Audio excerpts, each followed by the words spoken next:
Hallelujah, praise the Lord. आप सबको प्रभु यीशु मसीह के मधुर नाम में मेरा सलाम मिले। मैं परमेश्वर का एक बार फिर से धन्यवाद देता हूँ, उसकी बड़ी दया के लिए, उसकी करुणा के लिए जो मेरे जीवन के ऊपर बनी रही। और परमेश्वर ने एक और अवसर दिया कि मैं आगरा मसीह मंडली के स्टेज पर आकर परमेश्वर के वचन की सेवा कर सकूं। और साथ ही साथ मैं आगरा मसीह मंडली के इस पेज के लिए भी परमेश्वर का धन्यवाद देता हूं, प्रभु के सेवक अपने भाई अनुपम डेविड सर के लिए कि उन्होंने मुझे ये सुंदर अवसर दिया है अपने फेसबुक के इस पेज पर कि मैं प्रभु के वचन को उनके पेज पर आकर बांट सकूं। तो प्रभु उनको बड़ी आशीष दे और उनके पेज को ब्लेस करे। आइए हम परमेश्वर की आराधना की ओर बढ़ेंगे और प्रार्थना करेंगे। हमारे दयालु और अनुग्रहकारी परमेश्वर पिता, हम आपके चरणों में आते हैं और आपको धन्यवाद देते हैं जीवन और जीवन की हर एक आशीषों के लिए जो पिता आपने हमारे जीवन में दी हैं। प्यार परमेश्वर पिता, हम धन्यवाद देते हैं कि आप हमें प्रतिदिन संभालते हैं और प्रतिदिन आपका अनुग्रह प्रभु हमारे जीवन के ऊपर बना रहता है। और इसी कारण से प्रभु हम मिट नहीं गए हैं, ये तेरी आपकी महाकरुणा का फल है। हम आपको धन्यवाद देते हैं पिता परमेश्वर। हम इस समय को जो आपने हमारे जीवन में दिया है कि हम प्रभु आपके वचन की सेवकाई करें, इस समय को और प्रभु अपने आप को और प्रभु सारे नेटवर्क को, लाइट को आपके हाथों में सौंपते हैं। प्रभु आप हमारी सहायता अगुवाई कीजिएगा और सारी गड़बड़ी से बचाइएगा। पवित्र आत्मा आप हमारा मार्गदर्शन कीजिएगा ताकि हम जो कुछ भी प्रभु आपके गीतों को गाते हैं, वचन को पढ़ते हैं, सुनाते हैं, सुनते हैं, सबके द्वारा प्रभु आपके नाम की महिमा होने पाए। और जितने लोग प्रभु इस पेज पर इस समय आते हैं तो अपने वचन के द्वारा हर एक को आशीष देना। इस प्रार्थना को बड़े धन्यवाद के साथ अपने उद्धारकर्ता प्रभु यीशु मसीह के पवित्र मीठे नाम से मांग लेते हैं, आमीन आमीन। मैं अपने बीच में भाई मनोज मसीह का स्वागत करता हूँ। प्रभु आपको बड़ी आशीष दे और आज की संगति के द्वारा प्रभु आपको ऊपर उठाए। और मैं आपके लिए प्रार्थना करूँगा आपकी आत्मा के लिए, ताकि परमेश्वर में आप चंगाई पाएँ और उसमें बढ़े और आप प्रभु की महिमा के लिए बहुत आयत से इस्तेमाल किए जाएं। और इसी रीति से मैं मिस्टर दौलत सिंह का भी आगरा मसीह मंडली के इस पेज पर स्वागत करता हूं। प्रभु आपको भी बड़ी आशीष दे। आइए हम लोग प्रभु की आराधना में बढ़ेंगे और एक गीत को गाएंगे, उसके बाद परमेश्वर के वचन में आगे बढ़ेंगे। रूहे पाक खुदावंद तू आजा, जान जिस्म और रूह में तू बस जा।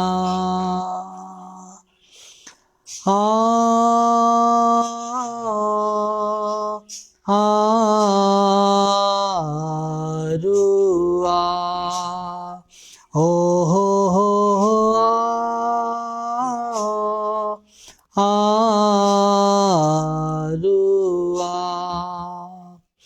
रूह के शोले लपक लपक जब आते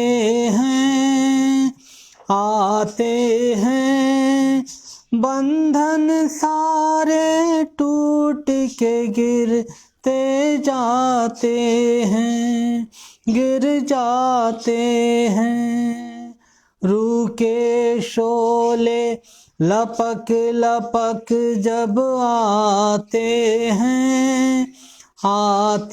हैं बंधन सारे टूट के गिरते जाते हैं।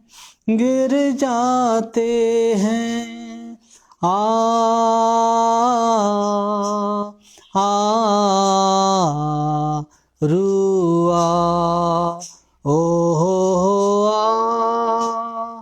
आ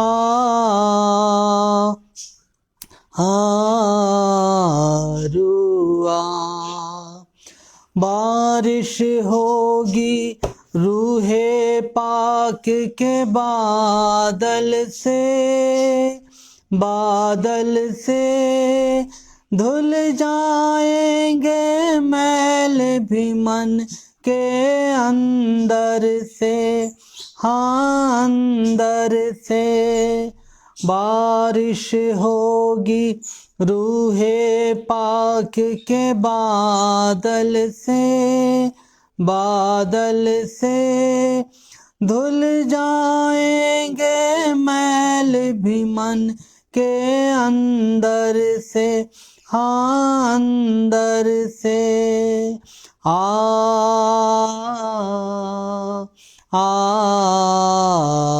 रुआ ओ हो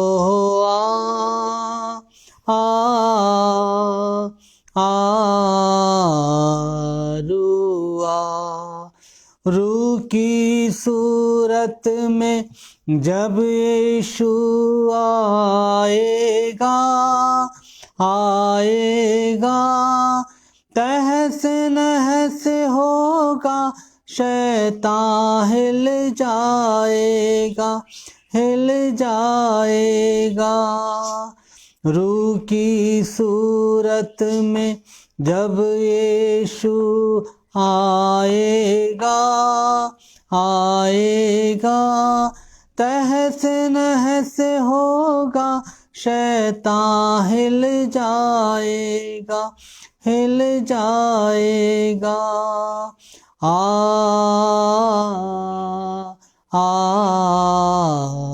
रुआ ओ हो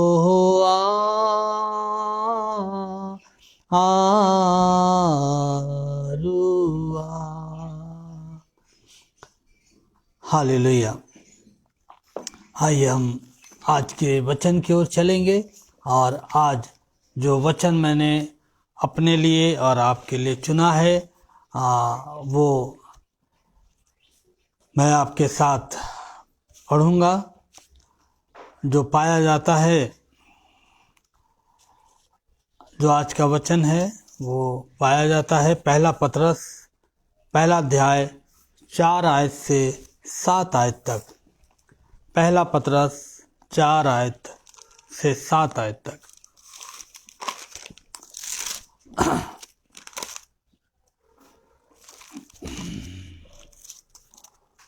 हालेलुया।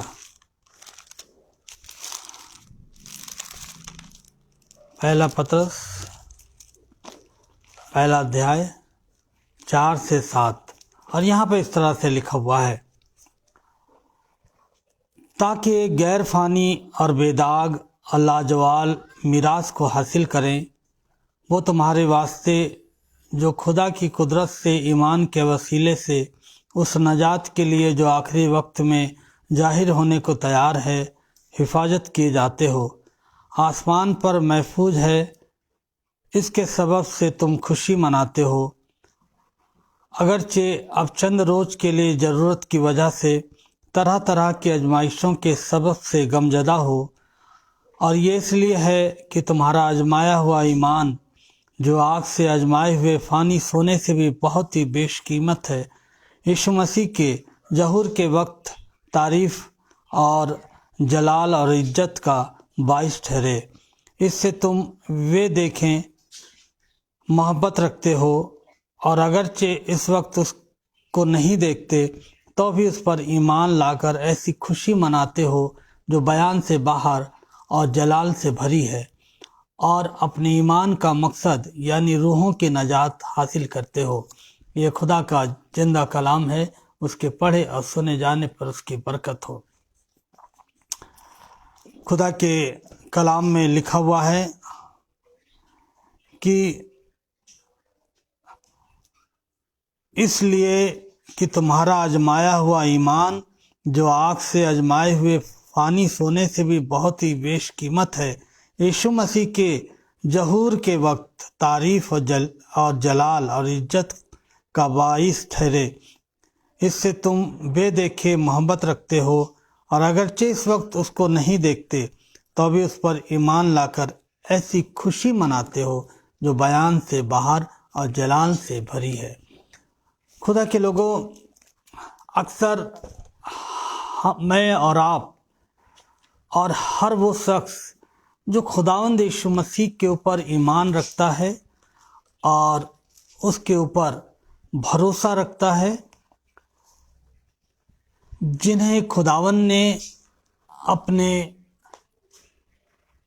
खून के द्वारा खरीदा है, बचाया है, हर एक उस इंसान के जीवन में कभी ना कभी दुख आता है, परेशानियां आती हैं, बीमारियां आती हैं और जो खुदा का बंदा है, जो खुदा के लोग हैं, जब उनके जीवन में दुख आते हैं, परेशानियां आती हैं, तो वो एक सवाल अक्सर खुदावंद से करते हैं कि ये जो दुख है, ये जो बीमारियां हैं, ये जो समस्याएं हैं, ये जो दुनिया की जो जीवन में इंसान के दुख और तकलीफ आते हैं, ये क्यों आते हैं। और बहुत बार एक विश्वासी जो है, विशेष रूप से जब उसके जीवन में दुख आते हैं, जब उसके जीवन में परेशानियां आती हैं, बीमारियां आती हैं, दिक्कतें आती हैं, तो उसकी समझ में नहीं आता है कि ये दुख उसके जीवन में क्यों आ रहे हैं। वो खुदावंद से इस बात को कहता है कि ऐ खुदावंद, मैं तेरी आज्ञाओं को मानता हूँ, तेरे ऊपर ईमान रखता हूँ, तेरे पीछे पीछे चलता हूँ और खुदावंद मैं तुझ में बना रहता हूँ। फिर मेरी ज़िंदगी में, फिर मेरे जीवन में ये तमाम तरह की परेशानियाँ क्यों आती हैं। और ये जो सफरिंग है, ये जो दुख है, ये एक मिस्ट्री है, एक रहस्य है हर एक विश्वासी के जीवन में कि उसके जीवन में दुख क्यों आते हैं। और आज हम देखेंगे कि सफरिंग जो है, ये जो मिस्ट्री है, ये जो रहस्य है, इसका मेरे लिए क्या अर्थ है, इसका मेरे जीवन के लिए क्या मकसद है। आज हम उनमें से कुछ बातों को देखेंगे कि ये दुख मेरे जीवन में क्यों आते हैं, जबकि मैं खुदावन के साथ चलता हूँ और उसके डर और भय में बना रहता हूँ। फिर ये दुख मेरे जीवन में क्यों आते हैं। तो सबसे जो पहली बात है, ये दुख इसलिए आते हैं हमारे जीवन में क्योंकि परमेश्वर मनुष्य को दुख में जाने देता है। और ये जो दुख है, ये हर एक विश्वासी के जीवन में आता है। सबसे पहली बात, हमें इस बात को जान लेना है कि ये जो दुख है, ये हर एक विश्वासी के जीवन में आता है और उसको इस दुख में से होकर गुजरना होता है। हम बाइबल में जितने भी प्रभु के दासों के बारे में पढ़ते हैं, नबियों के बारे में पढ़ते हैं, तो हम पाते हैं कि कोई भी जीवन ऐसा नहीं था जो दुख से अछूता रहा हो। और हर एक के जीवन में हम देखते हैं कि दुख आया। दुख जो है वो प्रत्येक विश्वासी का एक अनुभव है। जब हम अय्यूब के जीवन में देखते हैं तो अय्यूब के बारे में खुदा का कलाम एक बहुत अच्छी गवाही देता है कि अय्यूब जो खरा था, जो सीधा था, जो परमेश्वर, जो खुदावन का खौफ मानता था, परमेश्वर का डर मानता था, ऐसे व्यक्ति के जीवन में भी हम देखते हैं कि दुख ने उसको भी नहीं छोड़ा और उसके जीवन में, उसके परिवार में एक बहुत बड़ा दुखों का पहाड़ मानो टूट पड़ा और उसके बच्चे चले गए, उसकी धन संपत्ति चली गई। और ऐसे समय में अय्यूब ये सवाल खुदावंद से कर सकता था कि खुदावंद, मेरे जीवन में ये दुख क्यों है? मैं तो तेरा भय मानता हूँ, सिधाई से चलता हूँ और मैं खराई से चलता हूँ, फिर ये दुख मेरे जीवन में क्यों है? लेकिन अय्यूब को इन सारे दुखों का सामना करना पड़ा और हम देखते हैं कि इन दुखों के कारण से अय्यूब की जो बीवी थी, उसने इस बात को कहा कि क्या इतने दुख आने के बाद भी क्या तू अभी भी खुदा के ऊपर ईमान रखता है?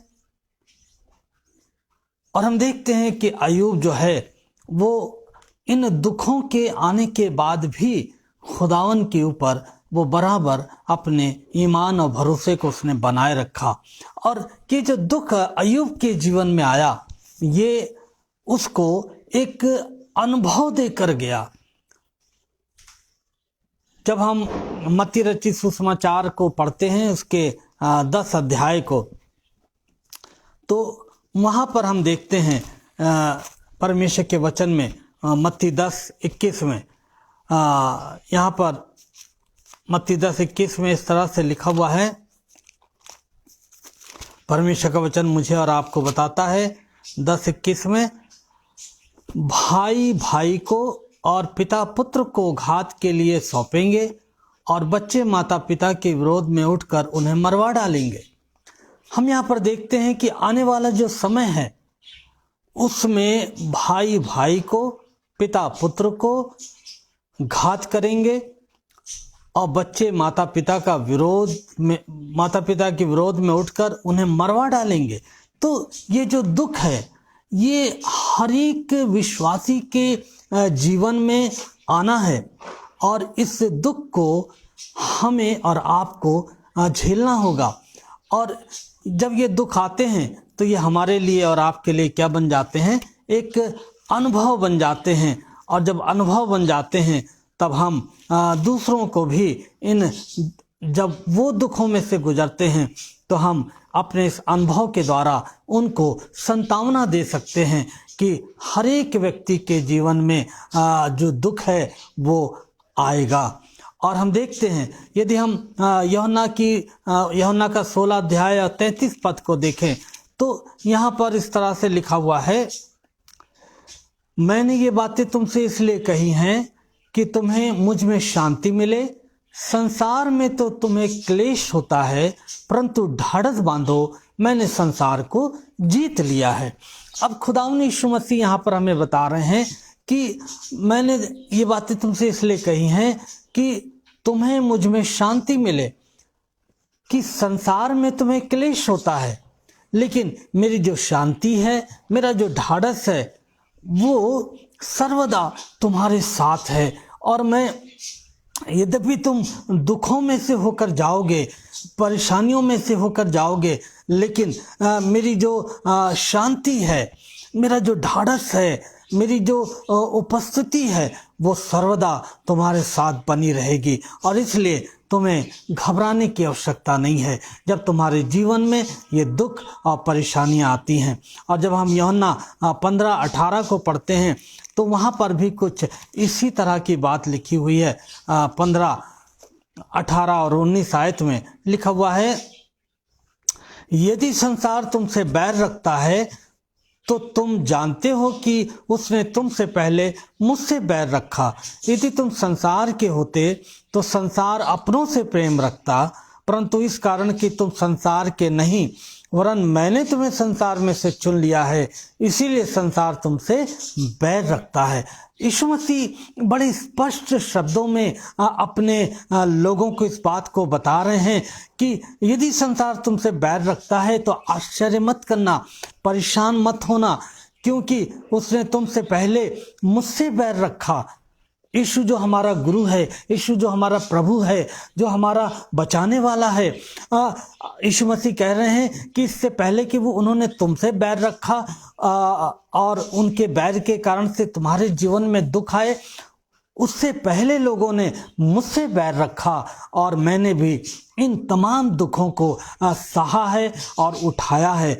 और वो कहता है कि यीशु मसीह कहते हैं कि ये जो दुख है ये प्रत्येक विश्वासी का एक अनुभव है और इस अनुभव में से हर एक विश्वासी को होकर गुजरना है।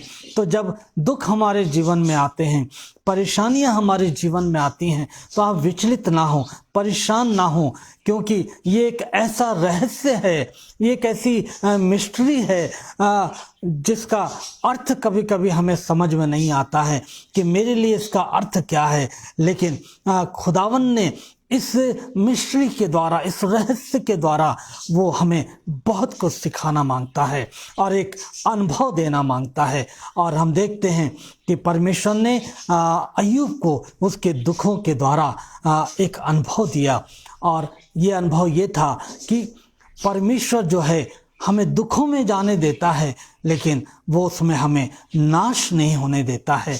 और हम देखते हैं अय्यूब के जीवन को कि परमेश्वर ने दोबारा से फिर उसको रिस्टोर किया, फिर से उसको बनाया और वो पहले से कहीं ज़्यादा उसके जीवन में खुशियाँ आ गईं, क्योंकि उसने उस दुख को हंसते हुए और बिना कुछ सवाल किए हुए परमेश्वर को बुरा भला कहे बिना उन सारे दुखों को सहा। तो आज परमेश्वर का वचन मुझे और आपको ये सिखाता है कि मैं और आप भी प्रभु के लिए दुख उठाएं, क्योंकि ये हमारे जीवन का एक अनुभव है। यदि अभी नहीं है तो आने वाले समय में हो जाएगा, लेकिन ये अनुभव आएगा जरूर आपके जीवन में। और पतरस इस बात को कहता है कि यद्यपि हम इन सारे क्लेशों में से गुजर रहे हैं, लेकिन तुम आनंद मनाओ कि एक दिन वो प्रभु जो है हमें इन सारे दुखों से क्या करेगा, छुड़ा लेगा। हालेलुया। और दूसरी बात, ये दुख हमारे जीवन में क्यों आते हैं? ये हमें एक अनुभव देने के लिए आते हैं।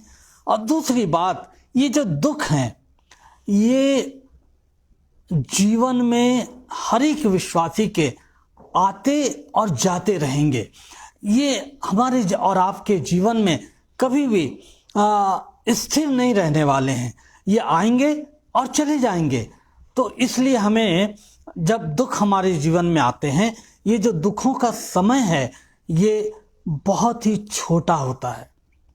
ये जो दुखों का समय है ये छोटा है और ये सर्वदा प्रभु के लोगों के जीवन में ये दुख नहीं पाया जाएगा, बल्कि प्रभु क्या करेगा, उनको उनके दुखों से छुड़ाकर उनको आनंद प्रदान करेगा। दूसरा कुरिन्थियों 4:17 में लिखा हुआ है, क्योंकि हमारा पल भर का हल्का सा क्लेश हमारे लिए बहुत ही महत्वपूर्ण और अनंत महिमा उत्पन्न करता जाता है। परमेश्वर का वचन कह रहा है क्योंकि हमारा पल भर का हल्का सा क्लेश, हमारे जीवन में जो दुख आएंगे वो दुख, उसका जो समय है बहुत छोटा होगा। हल्का सा जो क्लेश है वो हमारे लिए बहुत ही महत्वपूर्ण है, क्योंकि वो हमारे लिए क्या चीज़ उत्पन्न करेगा, अनंत महिमा को उत्पन्न करेगा। जब हम मसीह में दुख उठाते हैं तो हम उस अनंत महिमा के लिए तैयार किए जाते हैं, ना केवल बल्कि हम इस संसार में रहकर उन दुखों को उठाते हुए अपने परमेश्वर की महिमा करते हैं। और लोग देखने पाते हैं कि जो खुदा के लोग हैं, यद्यपि उनके जीवन में दुख आते हैं, बीमारियां आती हैं, परेशानियां आती हैं, तंगहालियां आती हैं, पैसों की कमी आती है, बच्चों की परेशानियां आती हैं, बहुत सारी समस्याएं आती हैं, लेकिन वो इन दुखों के बीच में भी जो प्रभु के लोग हैं वो मुस्कुराते रहते हैं, हंसते रहते हैं, क्योंकि उन्हें मालूम है कि ये जो हल्का सा क्लेश है ये थोड़े समय का है, ये अभी है और थोड़ी देर के बाद चला जाएगा। और प्रभु हमारे क्लेशों में हमें अनंत महिमा के लिए तैयार करता है। तो खुदा के लोगों, ये जो दुख है ये जीवन में आते और जाते हैं, इसलिए हमें परेशान होने की आवश्यकता नहीं है। तीसरी बात हम देखें कि ये दुख हमारे जीवन में और आपके जीवन में क्यों आते हैं। तीसरी बात है कि हमारे जीवन के जो दुख हैं वो इसलिए नहीं आते हैं कि हमें नाश कर दें, बल्कि ये दुख हमारे जीवन में परमेश्वर की ओर से इसलिए आते हैं क्योंकि इनका एक उद्देश्य है। ये दुख हमारे लिए और आपके लिए उद्देश्य से भरे हुए हैं, क्योंकि ये उद्देश्यपूर्ण है ये दुख, क्योंकि इस जीवन में के दुख जो हैं वो उद्देश्यपूर्ण हैं। किस तरह से? इसमें 7 बातें हैं, 7 सच्चाइयां हैं जो मैं आपको बताना चाहता हूं। ये दुख हमारे जीवन में इसलिए आते हैं कि ये उद्देश्यपूर्ण है, ताकि विश्वास की वास्तविकता की परख होने पाए। हम सब इस बात को कहते हैं कि हम प्रभु में क्या रखते हैं? प्रभु में विश्वास रखते हैं, प्रभु में भरोसा रखते हैं। लेकिन अक्सर देखा गया है जब परेशानियां आती हैं, जब दुख आते हैं, तो हम विचलित हो जाते हैं और हम पुकार उठते हैं, परमेश्वर ऐसा क्यों, परमेश्वर ये क्यों हो रहा है मेरे जीवन में। लेकिन हम भूल जाते हैं कि ये दुख हमारे जीवन में उद्देश्य को लेकर आए हैं, ताकि हमारे विश्वास की परख हो और हम हमारे विश्वास की वास्तविकता की परख की जाए। याकूब 1:7 में एक खुदा का बहुत अच्छा वचन लिखा हुआ है। याकूब 7 में याकूब इस बात को बताते हैं 1:7 में, ऐसा मनुष्य या ना समझे कि मुझे प्रभु से कुछ मिलेगा। प्रभु हमारे विश्वास को परखता है, और जो लोग अपने विश्वास में डामाडोल हैं, मिलेगा नहीं मिलेगा, मिलेगा नहीं मिलेगा, ये दुख दूर होगा नहीं होगा, याकूब कहते हैं कि जब तुमने प्रार्थना के द्वारा प्रभु से मांग लिया है तो तुम शंका नहीं करो, बल्कि ये विश्वास कर लो कि तुम्हें मिल गया है। और जो लोग डामाडोल होते हैं, वो उसके बारे में परमेश्वर का वचन कहता है, ऐसा मनुष्य ना समझे कि मुझे प्रभु से कुछ मिलेगा। तो हमारे विश्वास की परख की जाती है इन दुखों के द्वारा। और दूसरी बात, हमारे विश्वास को दृढ़ करने के लिए ये दुख हमारे जीवन में आते हैं। मरकुस 4:40 को यदि हम देखें तो वहाँ पर भी हम परमेश्वर के वचन में इस बात को पाते हैं, मरकुस 4:40 में, कि ये जो दुख हमारे जीवन में आते हैं, ये हमारे विश्वास को दृढ़ करने के लिए आते हैं, मजबूत करने के लिए आते हैं। लिखा हुआ है 4:40 में मरकुस में, और उनसे कहा, तुम क्यों डरते हो? क्या तुम्हें अब तक विश्वास नहीं?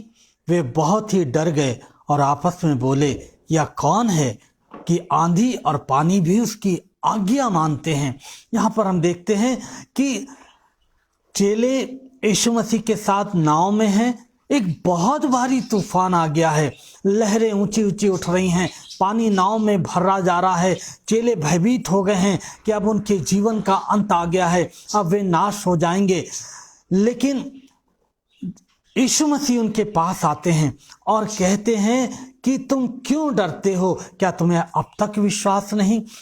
प्रभु इन तूफानों के द्वारा चेलों के विश्वास को दृढ़ करना चाहते थे कि देखो, ये तूफान तुम्हारे जीवन में सर्वदा आएंगे, लेकिन मैं तुम्हारे जीवन में सर्वदा तुम्हारे साथ हूँ। और मेरे पास मैंने सृष्टि को बनाया है, मैंने इन तूफानों को पैदा किया है, और मेरे पास इन्हें कंट्रोल करने की, दूर करने की और उसे भगाने की सामर्थ्य है मेरे पास, और ये मेरी आज्ञा मानते हैं।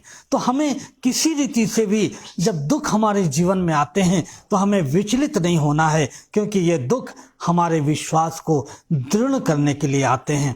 और जब चेलों ने देखा कि किस तरह से यीशु मसीह ने उस तूफान को डांट दिया और वो शांत हो गया, चेले आश्चर्य करने लगे और उन्होंने यीशु मसीह के ऊपर उनका विश्वास और दृढ़ हो गया कि हाँ, जिस यीशु के ऊपर हम विश्वास करते हैं वो मेरे जीवन की सुरक्षा करने के लिए वो काबिल है, और वो हमारे जीवन की, हमारे भविष्य की, हमारी हर चीज़ की वो सुरक्षा कर सकता है। हमें बचाने की सामर्थ्य है उसके अंदर। और उन्होंने उनका विश्वास इस घटना के द्वारा यीशु मसीह ने दृढ़ किया। और ये दुख हमारे जीवन में इसलिए आते हैं ताकि हमारे विश्वास को क्या करें, दृढ़ करें। और तीसरी बात, ये दुख मेरे और आपके जीवन में क्यों आते हैं? ये दुख और परेशानियां मेरे जीवन में, आपके जीवन में इसलिए आते हैं ताकि हमें ये अनुशासित करें, ये हमें अनुशासित करें। कभी कभी क्या होता है कि एक प्रभु का जो जन है वो एक ऐसी लाइफ जीने लगता है प्रभु के साथ चलते चलते, वही सवेरे की प्रार्थना, वही सवेरे का वचन का पढ़ना, रात की प्रार्थना, और हम एक रूटीन में आ जाते हैं और एक ही काम को करते करते हम कभी कभी बहुत ज़्यादा घबरा जाते हैं, बोर हो जाते हैं, और हम अपना जो एक अनुशासित जीवन है हम उसको कहीं ना कहीं छोड़ने लगते हैं और हमारा अनुशासन जो है वो समाप्त होने लगता है। तो प्रभु जो है वो कभी नहीं चाहता है कि उसके जो जन हैं, उसके जो लोग हैं, वो प्रभु से, प्रभु की संगति से कभी भी अलग हों। और जब प्रभु देखते हैं, जब यीशु मसीह देखता है कि उसके लोग एक अनुशासित जीवन नहीं जी रहे हैं, तो यीशु मसीह उनके जीवन में इन दुखों को आने देता है और वो उन दुखों के द्वारा अनुशासित किए जाते हैं। वो फिर से वो लौट आते हैं और फिर से यीशु के साथ अपने संबंध को वो मजबूत करते हैं। इब्रानियों 12:7 में लिखा हुआ है, परमेश्वर का वचन हमें बताता है, इब्रानियों 12:7 में 12:7, और यहाँ पर इस तरह से लिखा हुआ है, तुम दुख को ताड़ना समझकर सह लो, परमेश्वर तुम्हें पुत्र जानकर तुम्हारे साथ बर्ताव करता है। वह कौन सा पुत्र है जिसकी ताड़ना पिता नहीं करता। अब परमेश्वर का वचन विश्वासियों को बता रहा है कि तुम दुख को क्या करो, ताड़ना समझकर सह लो। एक संसारिक पिता जब उसके बच्चे गलत काम करते हैं, गलती करते हैं, तो एक संसारिक पिता उनकी ताड़ना करता है, उनको मारता है, लेकिन उसकी ये मनसा कभी नहीं होती है कि वो अपने पुत्र को नाश कर दे या मार डाले, बल्कि उसकी जो ताड़ना है वो क्यों होती है,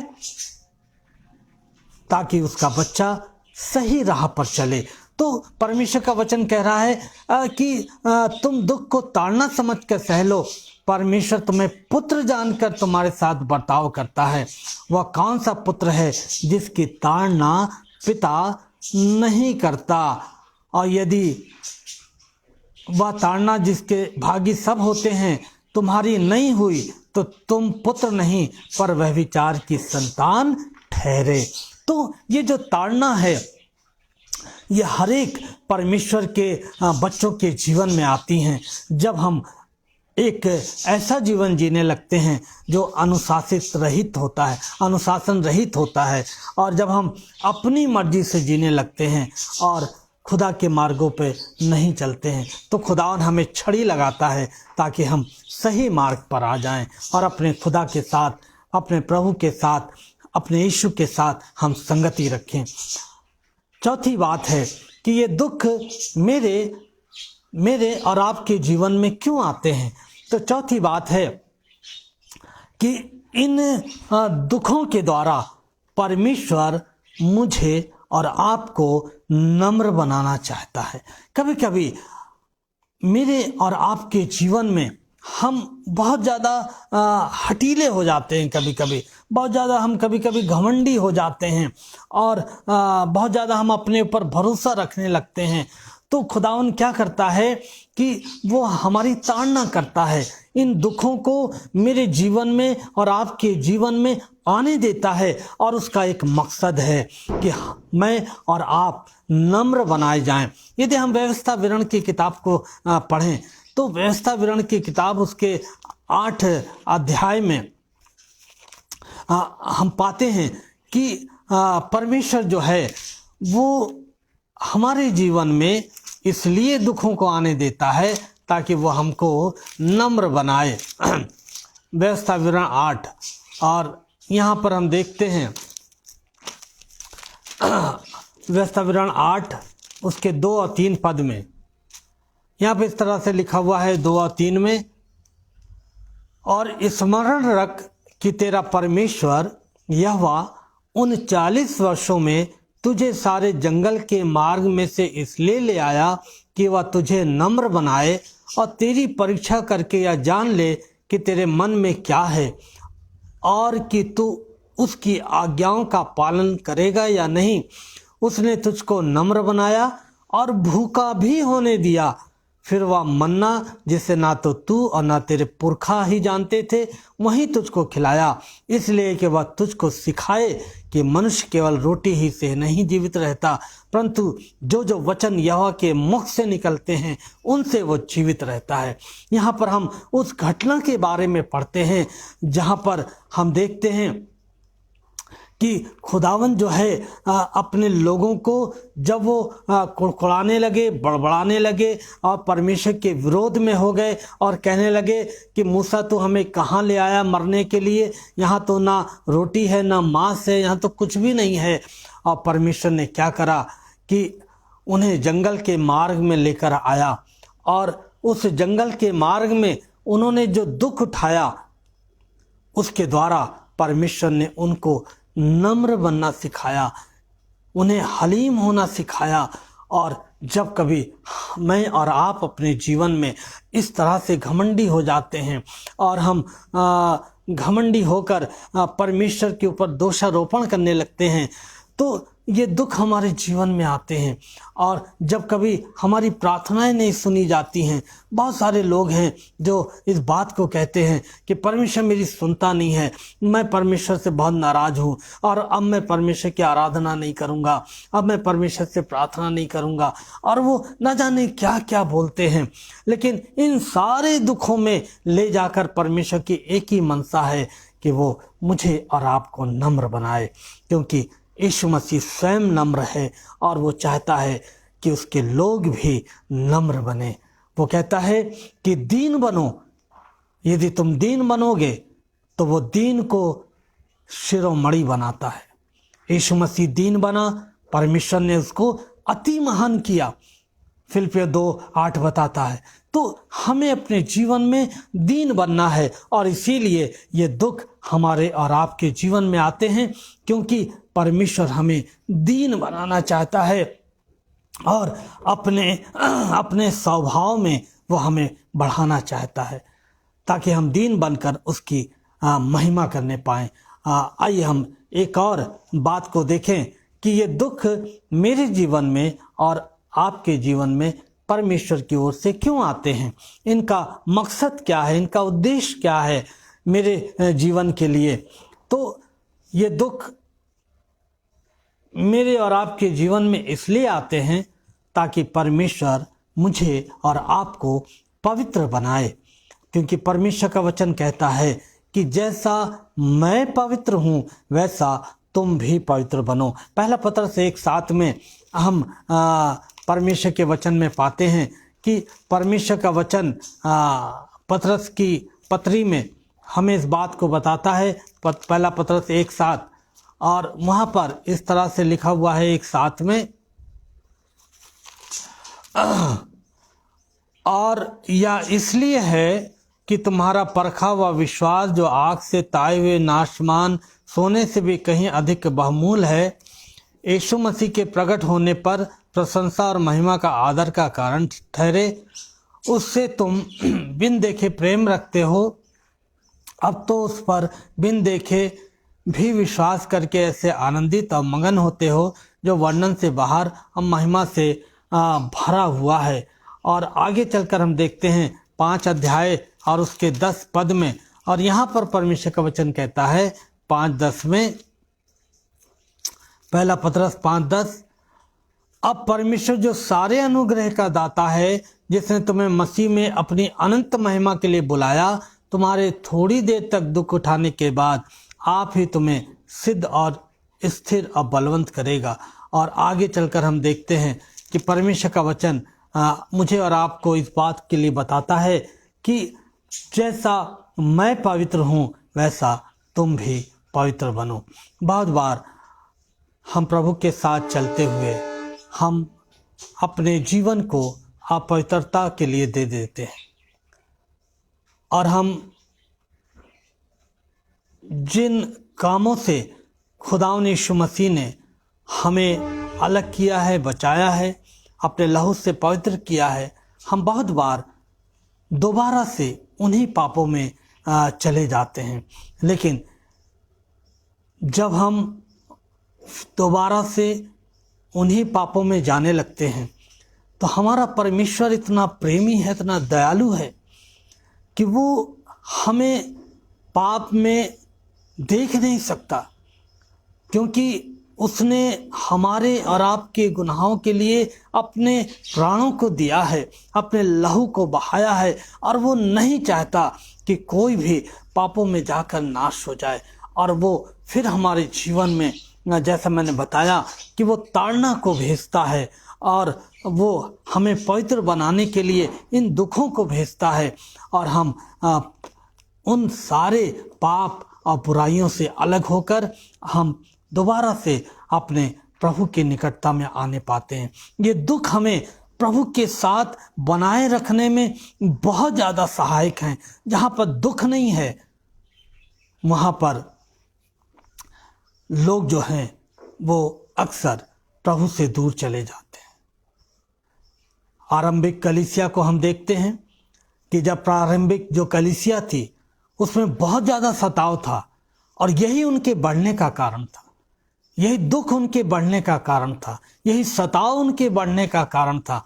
लेकिन जब कलीसिया स्थिर हो गई, बन गई, कलीसिया में ठंडापन आ गया, और यीशु मसीह को यूहन्ना को दर्शन देकर ये कहना पड़ा कि तू कलीसिया से कहे कि तूने अपना पहला सा प्रेम छोड़ दिया है। तो परमेश्वर हमको और आपको पवित्र किया है उसने अपने लहू से, और वो चाहता है कि हम पवित्रता में बने रहें और निरंतर अपने जीवन से उसकी महिमा करने वाले हों। और दूसरी बात हम जल्दी से देखेंगे कि ये दुख हमारे जीवन में क्यों आते हैं। ये दुख इसलिए मेरे और आपके जीवन में आते हैं ताकि हम दूसरों की सहायता करने के लिए, जो दुख में जी रहे हैं, हम उनकी सहायता कर सकें। मालूम है खुदा के लोगों, किसी ने कहा है कि जूते के काटने का दर्द वही जानता है जिसके जूते ने कभी उसको काटा हो।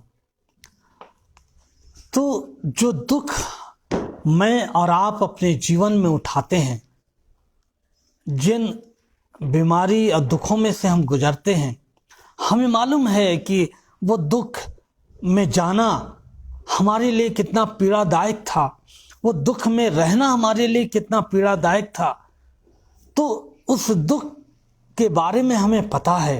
तो जब एक ऐसा व्यक्ति जो दुख में पड़ा हुआ है, हमारा जो अनुभव है, हम जो दुख में से निकल कर आए हैं, हम उसकी पीड़ा को समझ सकते हैं कि उसके दिल पर, उसके जीवन में क्या बीत रहा है, उसके दिल पर क्या बीत रहा है।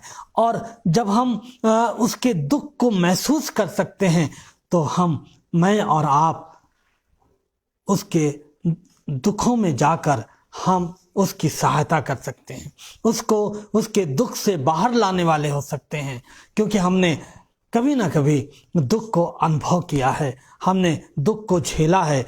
तो ये दुख इसलिए भी आते हैं ताकि हम दूसरे लोगों को जो दुखों में पड़े हुए हैं, हम उनकी सहायता कर सकें और उन्हें उस दुख से बाहर ला सकें, और उनके लिए हम एक छुटकारे का कारण बन सकें, आनंद का कारण बन सकें, सहायता करने वाले बन सकें। और ये दुख इसलिए परमेश्वर मेरे और आपके जीवन में आने देता है। दूसरा कुरिन्थियों पहला अध्याय जब हम पढ़ते हैं तो वहाँ पर हम देखते हैं इस बात को। पहला कुरिन्थियों पहला अध्याय 3 और 7 पद में यहाँ पर लिखा हुआ है, 3 और 7 पद में, और जब मैं आऊँगा तो जिन्हें तुम चाहोगे उन्हें मैं चिट्ठियां देकर भेज दूंगा कि तुम्हारा दान यरूशलेम पहुंचा दें। यदि मेरा भी जाना उचित हुआ तो मेरे साथ जाएंगे। मैं मकिदुनिया में होकर तुम्हारे पास आऊँगा, क्योंकि मुझे मकिदुनिया होकर जाना ही है, परंतु संभव है कि तुम्हारे यहाँ भी ठहर जाऊँ और शरद ऋतु तुम्हारे यहाँ काटूँ। तब जिस ओर मेरा जाना हो उस ओर तुम मुझे पहुंचा देना, क्योंकि मैं अब मार्ग में तुमसे भेंट करना नहीं चाहता, परंतु मुझे आशा है कि तुम प्रभु चाहे तो कुछ समय तक तुम्हारे साथ रहूं। अब यहाँ पर हम देखते हैं कि पौलुस जो है वो ये अपनी इच्छा जाहिर कर रहा है कि मैं मकिदुनिया होकर तुम्हारे पास आऊँगा, और क्योंकि मकिदुनिया होकर मुझे जाना है। क्योंकि पौलुस चाहता था कि जो दुख, जो संकट कलीसिया के जीवन में आए हैं, उन दुखों के कारण से वो कहीं प्रभु से दूर ना हो जाएं, कहीं उनकी आत्मा ठंडी ना पड़ जाए।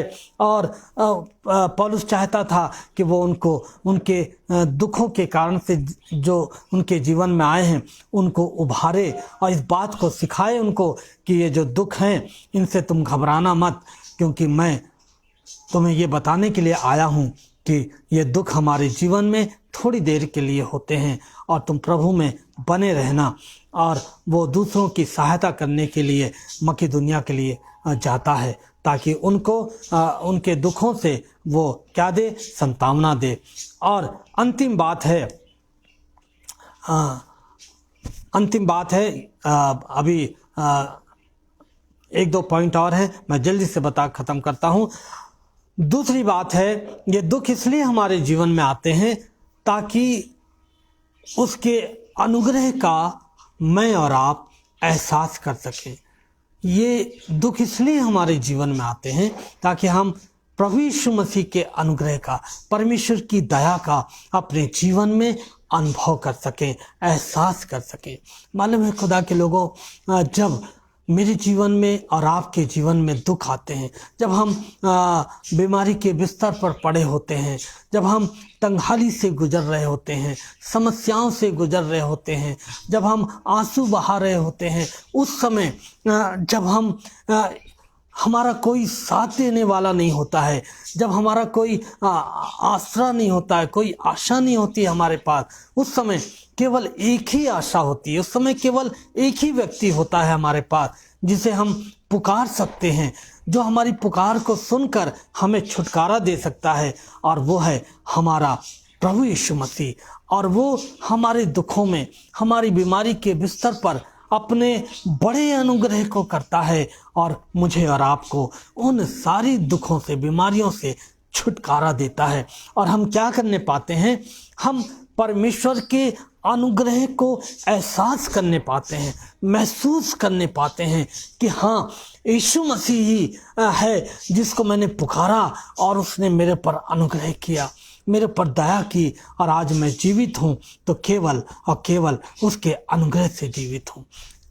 यदि ये ऐसा अनुभव, ये इस तरह का अनुभव हमें तब मिलता है जब हम चारों तरफ से निराश हो जाते हैं, असहाय हो जाते हैं, और तब जब प्रभु का अनुग्रह हमारे जीवन में होता है, तब हम यह एहसास करने पाते हैं कि हमारा प्रभु कितना भला है, कितना अच्छा है, जो अपने अनुग्रह को मेरे और आपके जीवन के ऊपर बनाए रखता है। यहाँ पर हम देखते हैं दूसरा कुरिन्थियों 9:8, और यहाँ पर लिखा हुआ है दूसरा कुरिन्थियों 8:9 में, तुम हमारे प्रभु यीशु मसीह का अनुग्रह जानते हो कि वह धनी होकर भी तुम्हारे लिए कंगाल बन गया, ताकि उसके कंगाल हो जाने से तुम धनी हो जाओ। हम देखते हैं पौलुस कुरिन्थ की कलीसिया को बता रहे हैं कि तुम हमारे प्रभु यीशु मसीह का अनुग्रह जानते हो कि वह धनी होकर भी तुम्हारे लिए क्या बन गया, कंगाल बन गया। हम यहाँ पर देखते हैं कि परमेश्वर का जो अनुग्रह है वो मेरे जीवन पर और आपके जीवन पर बहुत ऐसे हुआ। जब हम पाप में जीवन व्यतीत करते थे, जब हम मृत्यु के वश में थे, शैतान के वश में थे, दंड की आज्ञा हो चुकी थी, कोई आशा नहीं थी मेरे पास, आपके पास, उस समय यीशु मेरे लिए और आपके लिए बलिदान हो गया और उसका अनुग्रह मेरे और आपके जीवन के ऊपर हुआ कि उस यीशु मसीह ने मुझे और आपको उस पाप की दलदल से निकालकर मुझे और आपको छुटकारा दिया और अपने बेटे और बेटियां बना लिया। ये क्या है? ये केवल और केवल परमेश्वर का अनुग्रह है। तो हमें हर समय परमेश्वर से परमेश्वर की दया को, परमेश्वर के अनुग्रह को मांगना चाहिए कि परमेश्वर मुझे तेरा अनुग्रह चाहिए, परमेश्वर मुझे तेरी दया चाहिए। और यदि आप उसकी दया को मांगते रहेंगे, उसके अनुग्रह को मांगते रहेंगे, तो आप अपने जीवन में पाएंगे कि ये जो दुख आपके जीवन में आते हैं ये आपको किसी भी रीति से विचलित नहीं करने पाएंगे, नाश नहीं करने पाएंगे, क्योंकि उसका अनुग्रह उसके लोगों के ऊपर सर्वदा बना रहता है। और दूसरी बात है कि ये मैं अगली बार बताऊंगा, क्योंकि काफ़ी पॉइंट हैं, देर हो जाएगी, तो बाकी बातें मैं बाद में बताऊंगा। तो आज हमने देखा कि ये जो सफरिंग है,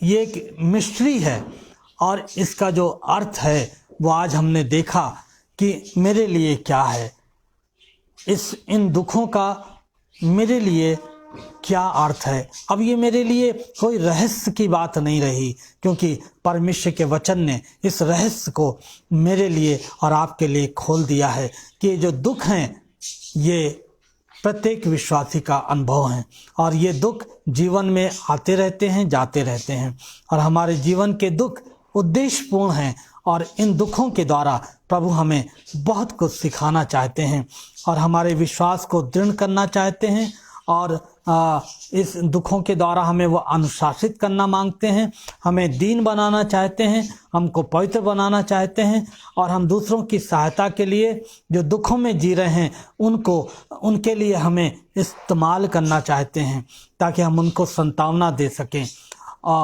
तो इन बातों को आज हमने देखा।